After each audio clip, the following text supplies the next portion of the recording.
So I'm doing a wiggly video as I'm walking down here. They're in a paddock. All the paddocks are connected. They've just got electric fencing, and we're getting some road work done here. So this paddock's been pulled in off from the road because they're going to put some dirt there. And in the background, Paddy's taken himself over to the Brumby paddock. Well, he's a Brumby actually, but we can't keep him in. He requires really very good fencing to keep him in. He's a good jumper too. He doesn't respect electric fencing or anything, so he's gone over there to join the other Brumbies, the young herd. And Tuppy's the same age as Halo, but she likes hanging out with Cleo. So here we've got these two here. So this is Penny. She was a bit light on when I got her too. She wasn't doing well. She had a lot of bad rain squalls. Oh, hey, what am I doing? I put it too close to the fence. She didn't like that. She's very wary. I was going to say leery and wary at the same time. You're very wary, aren't you, of the electric fences? I am too. I don't blame you. I don't like them. I get zapped too. And this is her new friend. So they're hanging around, and I just didn't have to go in and get their bowl. It's moved in too far. We haven't been here that long. That's why the fencing's all a bit ad hoc for now. And I've used star pickers, but we take any up that we're not using, and I have standoffs on them for all the electric fencing. And yeah, he seems a little bit happier today. I know, she came over to look in her bowl. She's used to using that bowl. I know, I'm giving you that little bowl over there. It's got the same amount of food, but it just looks more impressive, this great big blue bowl. So these two are getting 3 feeds a day. Yeah, aren't you? Yeah. If I've got other people here and they want to feed him, we've got rules that they can give the horses a feed, let me know, and then I just adjust their feed schedule for the rest of the day. I'm very happy. More frequent meals are better when you're trying to put weight on them. And see, she looks fabulous. I think she looks fabulous for a horse that's nearly getting on to 30. Is he in your bowl? Henry, what you doing? You're eating her food. That's moving because the bowl's attached to that pigtail. So I haven't seen any of them touch. I haven't actually tested it. I should test it. The last time I had it working, the dog tested it for me, but not deliberately. But I was about to test it, and I'll have to test it. I assume it's working because none of them have gotten out. So yeah, that's him. He's more settled. I can see he's a little bit anxious in his eyes. I know. She keeps coming up to me to dog. The dog's eating her food. She's been like that for years. She'll come and tell me when someone gets her food. Now it's the dog. I'll take the dog up with me. I don't really want to rouse on him.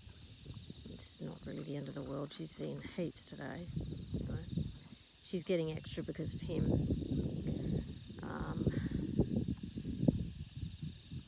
Yeah. I actually think he actually even looks a little bit better. I've started putting supplements in with him. Vicky wormed him before she brought him over. He's got a friend, and this is the first time he's had a friend, at least since he was taken from this other property a couple of weeks ago, 2.5 weeks ago maybe.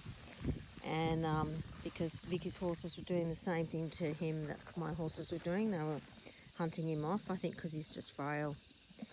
And now that he's got another horse friend, I think he's going to settle right down, and obviously with the food and the nutrition and everything.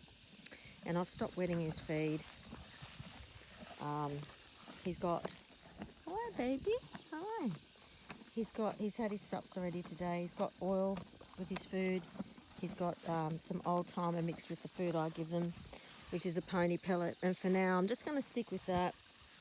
That's been working well. I haven't been mixing it with chaff because honestly, chaff's just the hay. It's to help increase the roughage. As soon as he finishes eating, he starts grazing. So I'm not worried about mixing it with the chaff. we've got plenty. We've got 80 acres, so this is only like a small section of the whole property. And we're not going to, it's unlikely I'll get him away. I'll get him away. He likes it because there's oil in there, I think. He thinks your food tastes pretty yum, eh? Not impressed. I know. So, yeah, and all these guys, they've got their supplements over there. There's a white container there with the salt and copper, zinc.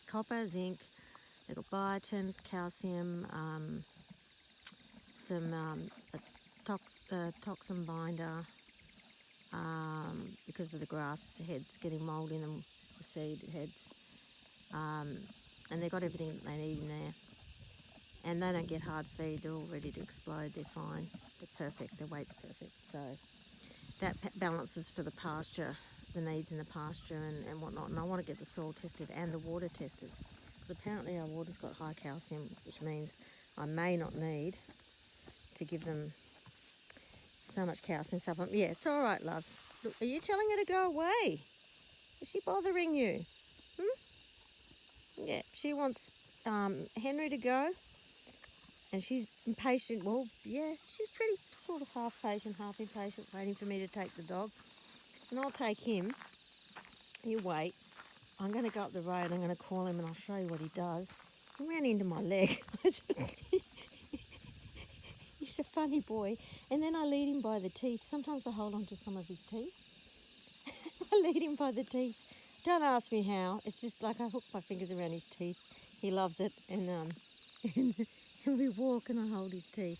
If it was a person, it would be like holding hands. But with my dog, I hold his teeth. Yeah. So there's that good boy.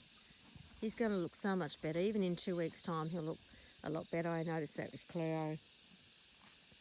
Once he's worried. I can see that he's worried in his face. I can see his eye. He's a bit worried. He's a bit stressed by Penny there. A bit protective of his food, aren't you, darling? Look, you look worried. Look, yeah, I know. Telling her to go away. I know.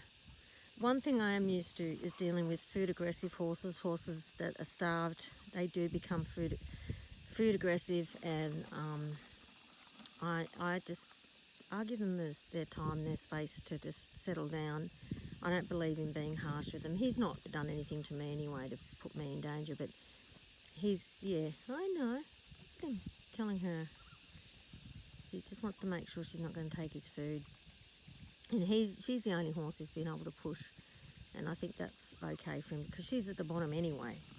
All the other horses push her except for Paddy, the baby. And Paddy can go into any paddock he wants anyway. He's the one that escaped. So it doesn't matter if she's got a horse that's above her. He's not going to hurt her. And she avoids getting hurt anyway. So anyway, I'll keep rabbiting on. So I'm going to go up the road and I'm going to call him, okay? And you can have your food back. It's just wrong, isn't it? It's just wrong. Okay, I'll walk up the road. I'll turn it off and I'll put it back on so it's not too boring.